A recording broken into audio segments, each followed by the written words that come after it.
Od zarania dziejów ludzie inspirują się naturą w tworzeniu różnych wynalazków, przedmiotów umożliwiających nam codzienne funkcjonowanie oraz ich ulepszanie. Dlatego na przykład ptak posłużył jako przykład do stworzenia samolotu. Na przykład żaba rzucona do wody, sposób w jaki porusza nogami, przyczyniła się do powstania stylu klasycznego. A my sobie dzisiaj opowiemy o czymś, czym zainspirowały nas stworzenia wodne, czyli o płetwach. O płetwach, które umożliwiają nam szybsze przemieszczanie się w wodzie, ale również korekcję niektórych błędów. Serdecznie zapraszam na materiał. Zanim jednak zaczniemy dzisiejszy odcinek, chciałbym bardzo serdecznie polecić pana Marka i pana Artura, którzy realizują kompleksowy montaż basenów z niecką poliuretanową. Panowie wykonali już kilka prac w swoim życiu. Część z nich miałem przyjemność oglądać samemu korzystając z tych rzeczy przez nich wytworzonych. Naprawdę bardzo dobra robota, panowie. W skład takiej realizacji wchodzi wykonanie wykopu, przygotowanie podłoża ze zbrojną wylewką betonową, instalacja niecki basenowej wraz z przyłączami hydraulicznymi, montaż pompy ze złożem filtracyjnym oraz obsypanie basenu chudym betonem. Więc jeśli marzy Ci się nie tylko basen, ale również pompy ciepła, wydłużające okres korzystania z basenu nawet przez 6 miesięcy w roku, dodatkowe oświetlenie, natrysk zewnętrzny, przeciwprąd, przykrycie basenu i wiele innych, to dobrze trafiłeś. Link zostawiam w opisie, widoczne tutaj przez Państwa zdjęcia są zaczerpnięte z portalu OLX, gdzie owe ogłoszenie można zobaczyć. A teraz przechodzimy do tematu odcinka.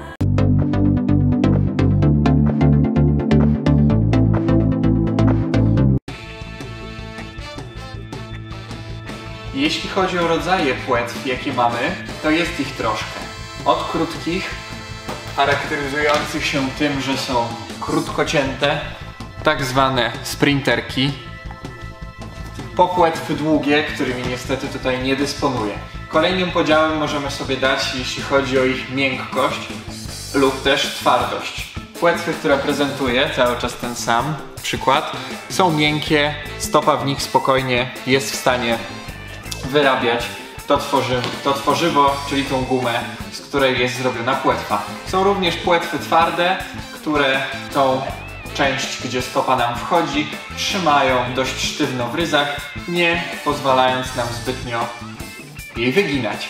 Mamy też płetwy, które są połączone, tak zwana monopłetwa, służąca głównie do kształtowania kopnięć delfinowych, bądź też całego płynięcia stylem motylkowym. Jedyny styl, gdzie dwie nogi pracują w taki sam sposób do góry i do dołu, są one połączone, dlatego też ta płetwa nam to umożliwia. Jeśli chodzi o pływanie w tej płetwie, prawdopodobnie są też inne rodzaje, ta płetwa ma już troszkę lat za sobą, natomiast co jest charakterystyczne w niej, jest to raczej płetwa sztywna, jeśli chodzi o tą powierzchnię. Płetwa, którą jesteśmy w stanie bardzo dużo wody ogarniać od siebie, bardzo szybko w niej płyniemy. Jeśli chodzi o wsadzanie stóp do niej, to właśnie jest to płetwa też twarda, nie tylko ta powierzchnia, ale również tutaj jest utwardzenie, dlatego też po włożeniu stopy w tą płetwę i przepłynięciu troszkę więcej długości pływalni, możemy poczuć lekki dyskomfort, jeśli chodzi o nasze stopy. Dlatego też ja polecam bardzo cienkie skarpetki, takie stopki, ponieważ po wsadzeniu stopy w takiej skarpeteczce do tej płetwy dużo przyjemniej nam się będzie płynąć, nie będziemy czuli takich obtarć, pomimo że płetwa jest dość dobrze, można dość dobrze ją dobrać pod siebie, gdzie wydaje nam się, że jest dość wygodna, ale mówię, przez to, że jest twarda, to gdzieś tam nam ta stopa co jakiś czas uciska na ten twardy materiał, który w przeciwieństwie do tego miękkiego, elastycznego po prostu nam zatrzymuje tą pracę. Dlatego polecam, ta skarpetka się lekko napełni wodą, lekki tam prawdopodobnie, jakbyśmy to chcieli jakoś bardzo dokładnie wyliczyć, opór dodatkowy stworzy. Natomiast koniec końców uważam, że do celów treningowych jak najbardziej jest wskazane używanie takich dodatków. Natomiast jeśli chodzi o inne rodzaje płetw, to jest ich naprawdę bardzo dużo. Wymienimy je sobie tutaj w w takim małym zestawieniu, zaraz będą widoczne. Natomiast chciałbym, żebyśmy dalej sobie pomówili o tych płetwach, do czego one służą i co w ogóle możemy z nich wycisnąć. Jeśli chodzi o same płetwy, to ich zastosowaniem jest to, co sobie już mówiliśmy na początku, czyli po prostu, żebyśmy szybciej byli w stanie się przemieszczać z punktu A do punktu B. Rodzaj płetw, o których już sobie powiedzieliśmy, dobieramy indywidualnie. Ja, jeśli chodzi o cele treningowe i naukę pływania, polecam bardzo płetwy wcześniej już prezentowane, czyli po pierwsze płetwy krótko cięte i płetwy z miękkim materiałem, tutaj jeśli chodzi o wsadzenie stopy do środka. Po pierwsze, krótka płetwa w porównaniu z długą płetwą, taką między innymi jakie używają nurkowie, jest to mniejsze obciążenie na nasze stawy skokowe, na nasze stawy kolanowe, jest to większa plastyczność, elastyczność stopy w środowisku wodnym. Dzięki temu, że płetwa się wygina, jesteśmy w stanie bardziej poczuć tą wodę. Płetwa, mówimy tutaj szczególnie o osobach, które na przykład zaczynały swoją przygodę od żabki albo tylko pływają żabką, gdzie stopa jest za każdym razem postawiona ku górze, mają problem z obciągnięciem palcy w dół. Płetwa idealnie się do tego nada, szczególnie właśnie krótko cięta i miękka, jest w stanie wymusić nam sposób ułożenia stopy w ten sposób, żeby była ona dostosowana pod płynięcie delfinem, grzbietem, kraulem, czyli we wszystkich tych stylach, gdzie wymagane jest od nas obciągnięcie palcy w dół. Więc płetwa może takie błędy jak właśnie zadzieranie stóp do góry nam troszkę przyspieszyć ich naukę. Natomiast to, co jest ważne i chciałbym, żeby wybrzmiało tutaj z tego materiału, żeby nie zaczynać i nie kończyć swojego treningu w płetwach.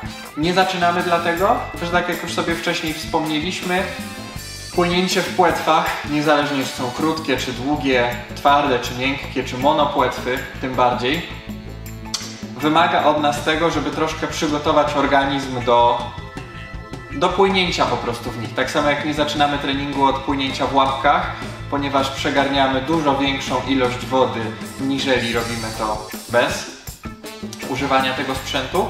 Tak samo w płetwach, zanim zaczniemy z nich korzystać, należałoby troszkę nasze stawy skokowe, kolana, ogólnie troszkę się przepłynąć. Dlatego polecam używać tego sprzętu po rozpływaniu i też nie kończyć treningu na płetwach, ponieważ może nas to zostawić z taką nie do końca dobrą percepcją tego, co robiliśmy w wodzie. Zdajmy sobie sprawę z tego, że płetwy mają nam pomagać, ale nie mają nam robić całej roboty za nas. Dlatego też bardzo ważne jest, żeby używać płetw w tej środkowej części, kiedy już jesteśmy rozgrzani, kiedy na pewno ryzyko kontuzji jest znacznie zminimalizowane, ale też wiedzieć, kiedy te płetwy odłożyć. To nie jest tak, że jest rozpływanie, cały trening w płetwach i nagle rozpływanie końcowe również bez płetw, ponieważ płetwy służą nam do tego, żeby przemieszczać się troszkę szybciej, żeby ustawić nam stopę, żeby sprawić, żeby ktoś, kto do tej pory miał tonące biodra, stopy postawione do góry, ogólnie nie był w stanie popłynąć za dużo, żeby był w stanie pocieszyć się tym pływaniem.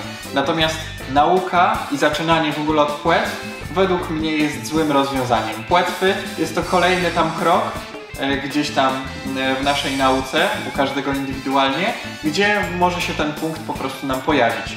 Natomiast warto wiedzieć o tym, że płetwy nie załatwiają nam całej nauki za nas, bo później zabieramy płetwy i każdy chyba zna to uczucie, gdzie nagle robię sobie jedno, drugie, trzecie kopnięcie, bardzo ładnie się przemieszczam, jestem w stanie unieść sobie ręce do góry, nawet płynąc na przykład chociażby grzbietem prostopadle w kierunku do wody i jesteśmy w stanie na spokojnie to zrobić. Natomiast zabieramy płetwy, zmniejszamy troszkę ten napęd i już te problemy, które wcześniej troszkę zostały zakamuflowane, czyli tonące biodra, obciągnięcie palców u stóp, zaczyna nam się dawać we znaki. Więc już ostatni raz powtórzone, bo wiele razy już to wybrzmiało, płetwa to jest tylko sprzęt akcesoryjny, pomoc do tego, jak uczymy się pływać i co chcemy osiągnąć. Na pewno nie główne rozwiązanie na wszelkiego rodzaju problemy. Jeszcze jedną kwestią, o której warto by było wspomnieć, jest to, że płetwy pomagają nam w skupieniu się na jakimś elemencie na przykład jeśli chodzi o oddech, jeśli chodzi o ruch ramienia, w taki bardziej spokojny sposób, ponieważ mijając płetwy, mijając zapewniony dość spory napęd z tyłu, jesteśmy w stanie, jeśli ktoś oczywiście nie ma tego jeszcze tak w pełni zautomatyzowanego, skupić się na danym elemencie, na przykład na wysokim łokciu, na oddechu na bok, na dowolnym innym elemencie, który, żeby mógł zaistnieć, wymaga od nas jakiegoś mocnego napędu z tyłu. Więc jeśli na przykład uczymy się z kimś, ktoś potrafi pracować na nogach, wszystko mu dobrze idzie, ale na przykład ma problem z oddechem na bok i chcemy zrobić z nim pozycję jedna ręka z przodu, jedna z tyłu, oddech na bok, chowam głowę pod wodę, możemy to zrobić dzięki temu, że ten ktoś założy nam płetwy, nie martwimy się tym, co się dzieje z tyłu, skupiamy się tylko i wyłącznie na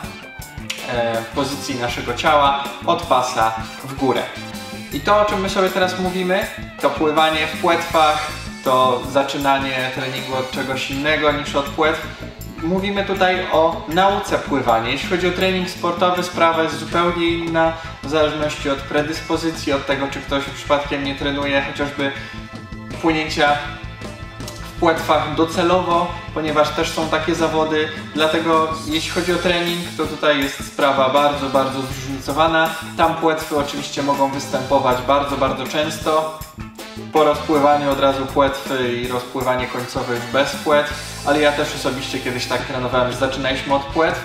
Nikogo to nie dziwiło, ale dlatego, że przed treningiem mieliśmy, no nazwijmy to w cudzysłowie siłownię, mieliśmy ćwiczenia ogólnorozwojowe przygotowujące nas do wejścia do tej wody, więc jeśli ta rozgrzewka, to wszystko jest spełnione, ktoś jest osobą zawodowo uprawiającą pływanie, bądź też sporty pływaniopodobne, to tutaj jak najbardziej ta sytuacja z płetwami jest różna. W tym filmie poruszyliśmy tylko i wyłącznie kwestie związane z nauką pływania i szlifowania danych elementów, pewnych wskazówek dla osób, które dopiero co zaczynają, bądź nigdy wcześniej nie pływały, to jest ich pierwsza styczność z wodą, założyły płetwy i pływają w tych płetwach, idzie im naprawdę całkiem nieźle. No ale docelowo raczej w płetwach nie chcemy pływać, chcemy pływać bez płetw, więc też trzeba wiedzieć po prostu, kiedy te płetwy na chwilkę odłożyć, żeby spróbować popłynąć sobie bez nich. Bardzo dziękuję, do usłyszenia za tydzień.